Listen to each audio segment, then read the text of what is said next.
धनुष की ये मूवी सिर्फ एक बैंक रॉबरी की कहानी नहीं है, बल्कि एक बेटे के दर्द, एक किसान की मजबूरी और करप्ट सिस्टम के खिलाफ उठ खड़ी हुई आवाज की कहानी है। मूवी के एंड तक आते आते आप खुद सोचने पर मजबूर हो जाओगे कि कारा असल में चोर था या गरीबों के लिए इंसाफ लाने वाला एक हीरो। मूवी के कहानी का शुरुआत कारा नाम के एक चालाक चोर से होती है, जो इलेक्ट्रिक बोर्ड के एम्प्लॉय का कपड़े पहनकर लोगों के घर में चोरी करता रहता है। उसके साथ उसका जूनियर मुर्गेसन भी होता है, जिसे वो हर ट्रिक और टेक्निक सिखाता रहा। एक दिन दोनों मिलकर एक एमएलए के घर में चोरी करने घुस जाते हैं, लेकिन किस्मत उनके साथ नहीं देती और घर वाले वापस आ जाते हैं। तभी कारा मुर्गेसन को बचाकर भगा देता है, लेकिन मुर्गेसन खुद को बचाने के लिए कारा को पुलिस के हवाले कर देता है। पुलिस स्टेशन में डीएसपी भरथन अपनी पब्लिसिटी के लिए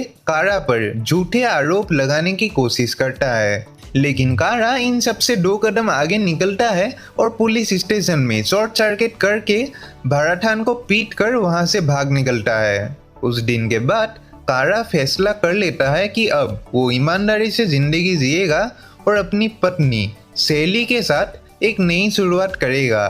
कारा और सैली एक कैंटीन में काम करते हैं, लेकिन कमाई इतनी नहीं होती कि वो अपना घर का बिजनेस खोल सके। जब कारा लोन लेने जाता है तो बैंक कोलेटरल मांग लेता है। तब उसे मजबूरन अपने पिता का जमीन बेचने का ख्याल आता है।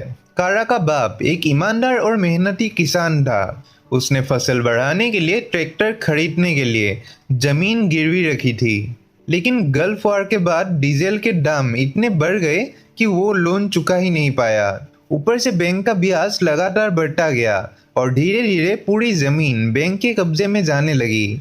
सबसे दुखद पल तो तब आता है जब कारा का बाप अपनी जमीन और इज्जत खोने के दर्द में टूट जाता है और नींद में ही उसकी मौत हो जाती है। बैंक वाले कारा को उसके पिता को उनकी ही जमीन में दफनाने तक नहीं देते। ये बेइज्जती कारा के दिल में आग लगा देती है। अब कारा के पास सिर्फ 7 दिन का वक्त होता है। हॉस्पिटल उसके बाप की बॉडी को सिर्फ 7 दिन तक रखेगा, इसीलिए कारा फैसला करता है कि चाहे जो हो जाए वो पैसा लाकर अपने पिता की आखिरी इच्छा पूरी करेगा। यहीं से कहानी एक इमोशनल ड्रामा से बैंक रॉबरी थ्रिलर में बदल जाती है। कारा पहले बैंक से 3 लाख रुपया लूट लेता है, क्योंकि उसे लगता है कि इतनी रकम से लोन चूक जाएगा, लेकिन बाद में उसे पता चलता है कि बैंक ने फार्मर्स से छुपी हुई फीस और चार्जेस लेकर उनका और भी ज्यादा शोषण किया था। बैंक मैनेजर मुट्टू सेल्वन असल विलेन निकलता है।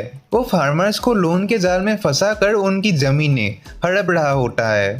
जब उसे कारा की सच्चाई पता चलती है तो वो कारा को और बैंक लूटने का ऑफर देता है, ताकि वो खुद भी झूठे लॉसेस दिखाकर पैसा कमा सके।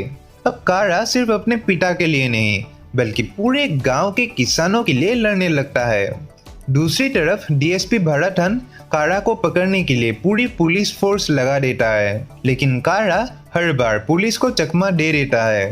कारा कभी कैश वैन लूट लेता है तो कभी बैंक का ब्रांच। पुलिस को समझ ही नहीं आता कि उसका अगला निशाना क्या होगा। इसी बीच मुट्टू अपने हायर्ड रॉबर्स के साथ एक और स्कैम रचने की कोशिश करता है, लेकिन उसकी साजिश खुल जाती है। रॉबर्स तो पकड़े जाते हैं और सच सामने आता है कि सारे फ्रॉड के पीछे तो मुट्टू ही था। भागने की कोशिश में मुट्टू का एक्सीडेंट हो जाता है और बाद में भरथन भी उसे बचाने की जगह उसकी मौत होने देता है। मूवी का क्लाइमेक्स काफी पावरफुल और इमोशनल बन जाता है। जब भरथन आखिरी बार कारा तक पहुंचता है, तब तक कारा बैंकों से लूटा हुआ पैसा गांव के किसानों में बांट चुका होता है। हर किसान अपना लोन चुका देता है और अपनी जमीन के कागज वापस हासिल कर लेता है। पूरा गांव सालों बाद आजादी और सुकून महसूस करता है। अब भरथन एक अजीब सिचुएशन में फंस गया। कानून के हिसाब से कारा एक क्रिमिनल होगा, लेकिन गांव वालों की नजर में वो एक हीरो बन चुका होता है। अगर भरथन उसे गिरफ्तार करे तो पूरा गांव उसके खिलाफ हो जाएगा। आखिरकार भरथन कारा को गिरफ्तार नहीं करता। मूवी के आखिरी पलों में कारा अपने पिता का ट्रैक्टर संभाल लेता है और फैसला करता है कि अब वो अपने पिता की विरासत को आगे बढ़ाएगा। मूवी के आखिरी पलों में कारा अपने पिता का ट्रैक्टर संभाल लेता है और फैसला लेता है कि अब वो अपने पिता के विरासत को आगे बढ़ाएगा। और ऐसे ही एक चोर से लेकर किसानों का मसीहा बनने तक का उसका सफर पूरा हो जाता है। एंड यहीं पर खत्म हो जाता है इस मूवी का कहानी।